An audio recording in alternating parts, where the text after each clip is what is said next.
In the department of how low can you go, a psychiatrist is seemingly suggesting that Donald Trump is mentally unfit for office. Just one teeny tiny hitch, though. She's never actually analyzed the president.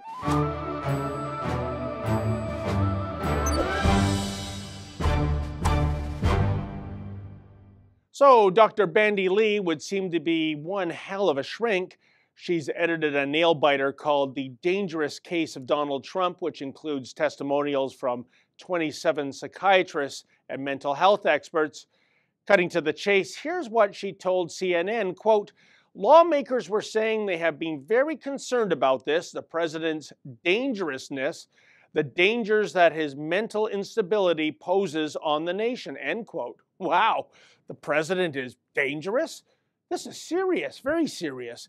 He's the commander-in-chief, after all. Now, you're probably wondering how many sessions Trump had on the couch with Dr. Lee in order for her to conclude that Trump is, what's the medical term again? Oh yeah, cuckoo for Cocoa Puffs. Well, actually, Dr. Lee has never had a consultation with the president, not a single solitary session. But she nevertheless felt compelled to speak out given recent comments and actions by Donald Trump.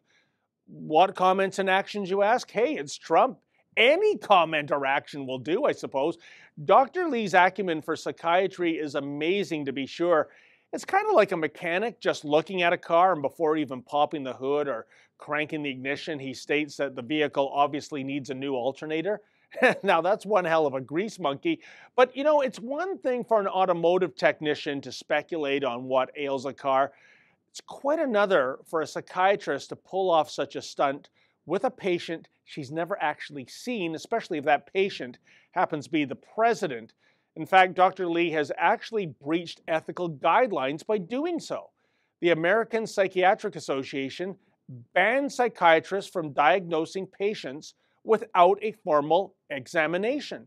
The APA notes that it's acceptable for a psychiatrist to share their expertise about psychiatric issues in general, but member psychiatrists should not give professional opinions about the mental state of someone they have not personally evaluated.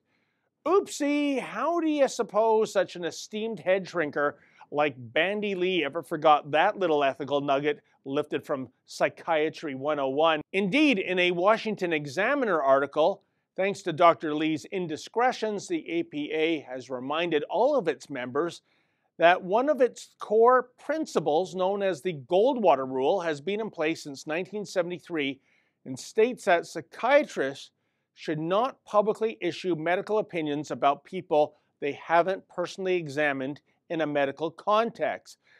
I think that should be known as the duh rule. The association also noted that if Trump's real-life doctor were to find concerns with his mental health, he could refer the president to a psychiatrist. But even in that scenario, a psychiatrist must abide by patient confidentiality and privacy rules.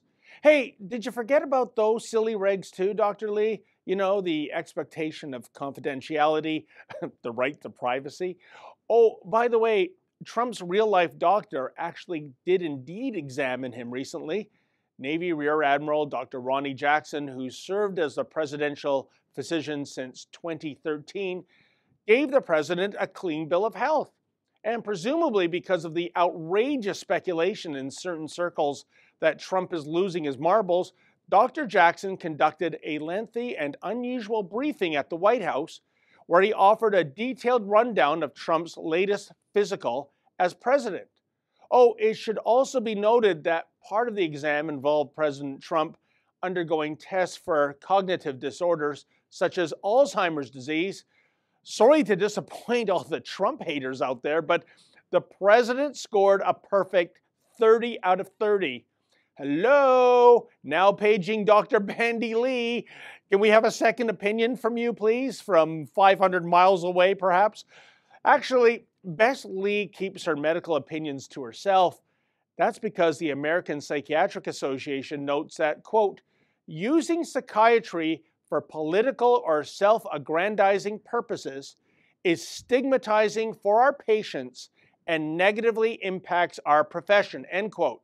Gracious, is the APA implying that Dr. Lee actually didn't forget about her profession's ethical standards, but rather this was all politically motivated, the idea of breaking all those rules?